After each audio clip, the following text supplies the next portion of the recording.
बाबू ओंकार जी का ये आकलन है कि उद्धव ठाकरे ने सत्ता इसलिए लेने का प्रयास किया था क्योंकि वो सबक सिखाना चाहते थे देवेंद्र फडणवीस को और भाजपा को। आप भी ऐसा मानते हैं या कि ऐसा था कि उनको तो सत्ता चाहिए चाहिए थे किसी भी कीमत पे? हाँ बिल्कुल, सत्ता तो उनको चाहिए थी। और देखिए, जब आप राजनीति में माहिर नहीं होते तो आप बड़े ये जुए नहीं खेल सकते, ये भूल गए थे। अब जो ओमकार जी ने बताया उसमें एक थोड़ा मैं दुरुस्त करना चाहूंगा कि जब उनको 6 महीने में उनको प्राइम मिनिस्टर एमएलए बनना जरूरी था, एमएलसी या एमएलए बनना जरूरी था, तो उन्होंने तय किया था कि अप्रैल में जो विधान परिषद के चुनाव आएंगे उसमें वो खड़े हो जाएंगे, वो चुनाव होगा।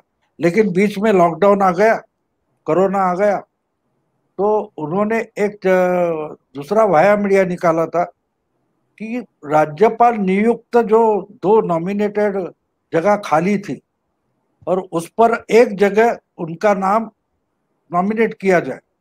ये प्रस्ताव राज्यपाल को भेजा था, लेकिन राज्यपाल ने वो ठुकरा दिया। उसका कारण अलग था।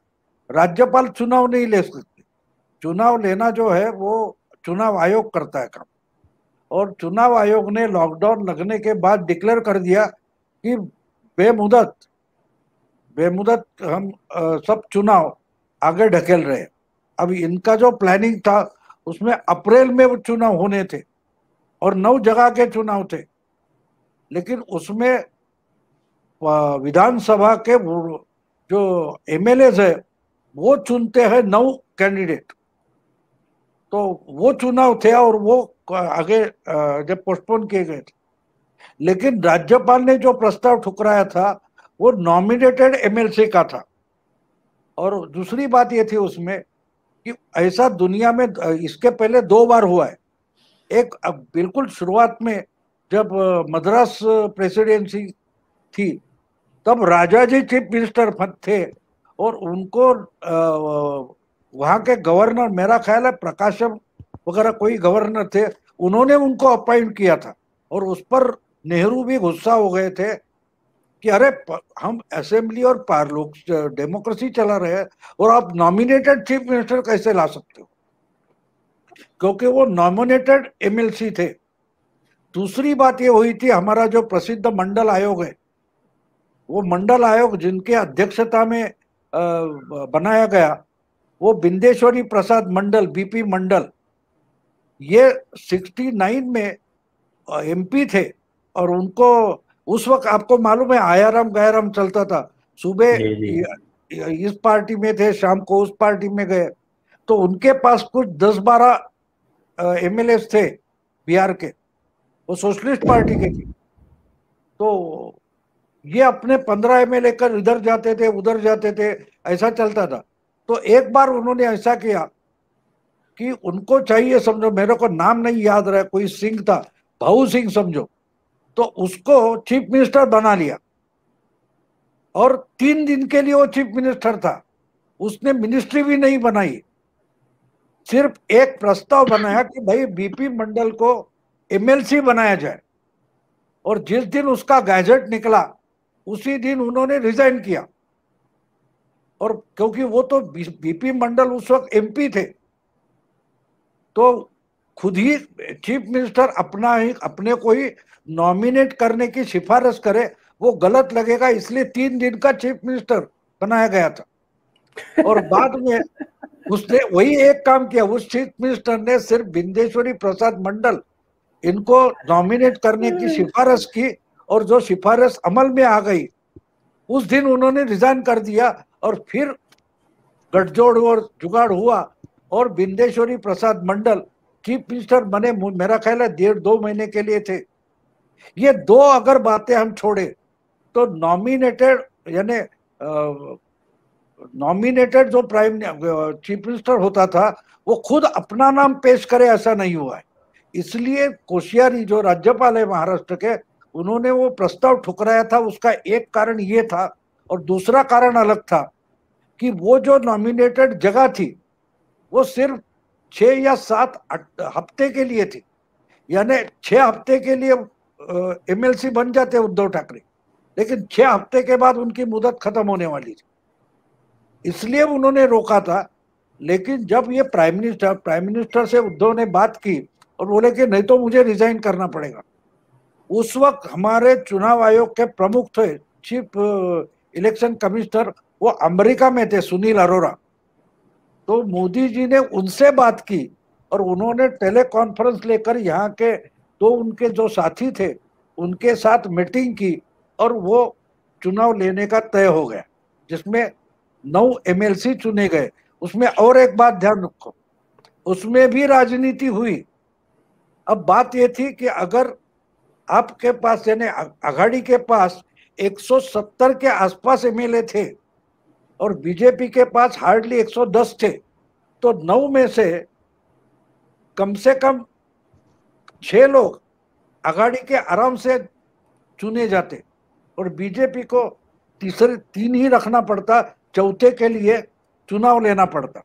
तो अगर 9 के 9 ही कैंडिडेट आ जाएंगे तो वोटिंग नहीं होगा, और वोटिंग नहीं होगा इस शर्त पर वो चुनाव डिक्लेयर हुए थे। इसलिए 5 और 4 बीजेपी की ताकत कम होते हुए भी बीजेपी ने 4 उम्मीदवार खड़े किए, आघाड़ी की ताकत ज्यादा होते हुए भी उन्होंने 6 नहीं 5 ही कैंडिडेट खड़े कर दिए।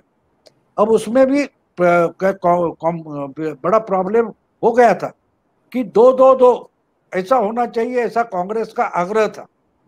तो कांग्रेस बोलती कि एनसीपी 2 खड़े करेगी, शिवसेना 2 और हम भी 2 खड़े करेंगे। जब कांग्रेस ने इसके लिए बहुत आग्रह पकड़ा तो उद्धव बोले तो मैं रिजाइन कर देता हूं, मैं ही एप्लीकेशन नहीं भरूंगा। और आखिर में कांग्रेस ने सिर्फ एक ही कैंडिडेट चुनाव किया, क्योंकि वोटिंग ना होने के शर्त पर वो चुनाव हुआ था और वोटिंग नहीं हुई। इसका मतलब बीजेपी ने या मोदी ने जो किया वो सिर्फ मेहरबानी नहीं थी, उसमें भी पॉलिटिकल एडजस्टमेंट थी, फायदा देखा गया था। ये बात ये, तो ये मैंने ओमकार जी ने जो बताया उसका खुलासा करके जी बोलना पड़े। ये बात तो हमने किसी ने ध्यान नहीं दी। ये आपने बहुत एक अंदर की बात बताई जिसको अधिकतर नहीं, एक बात होती है, मोदी या फडणवीस या बीजेपी ये कोई प्रेस कॉन्फ्रेंस लेके हमने क्या चालाकी की ये तो बताएंगे नहीं।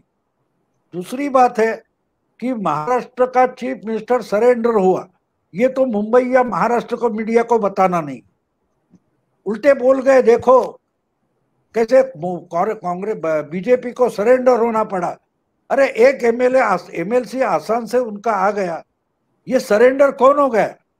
जब आपका चीफ मिनिस्टर बोलता है कि 6ठा कैंडिडेट आघाड़ी के तरफ से खड़ा होता है तो मैं ही चुनाव नहीं लड़ूंगा, इसका मतलब मैंने 5 ही कैंडिडेट हो गए, ये मोदी को जुबान दी है, ऐसा उसका मतलब था।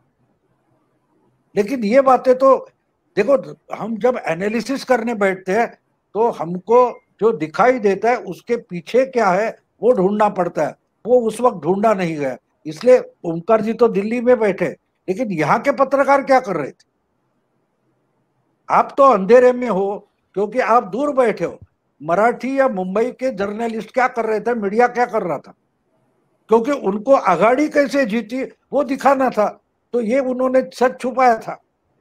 लेकिन बाजी, और मुझे याद है कि कहीं एक 14 के जो इंटरव्यू मोदी जी लंबे लंबे इंटरव्यू चैनल को देते थे मोदी जी, तब मोदी ने एक किस सवाल पर एक जवाब दिया था, अरे भैया आखिर गुजराती हूँ, राजनीति करूंगा उसमें भी बिजनेस तो करूंगा।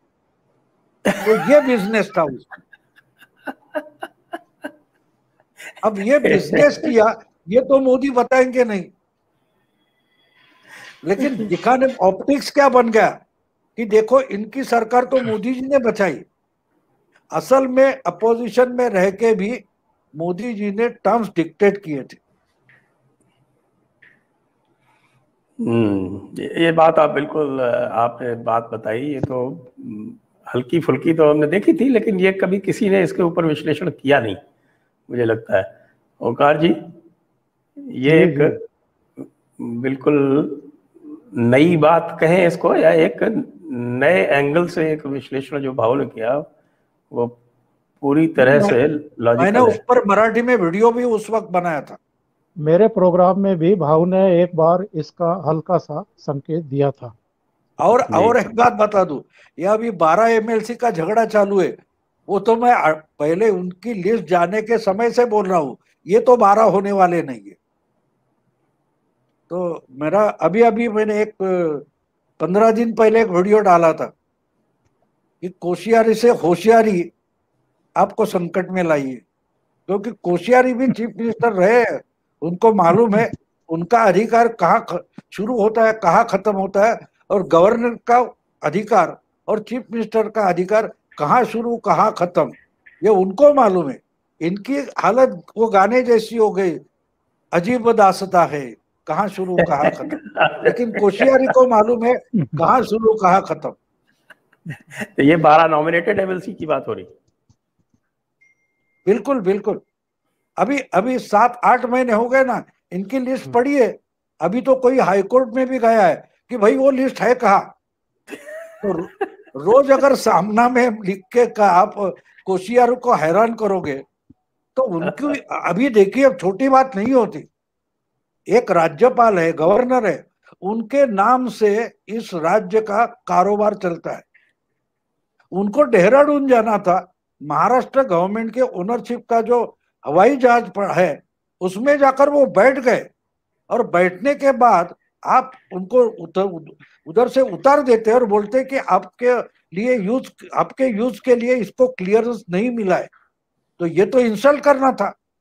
तो वो तो चुपचाप उतरे, प्राइवेट दूसरा हवाई जहाज लेकर देहरादून पहुंचे, वापस आ गए।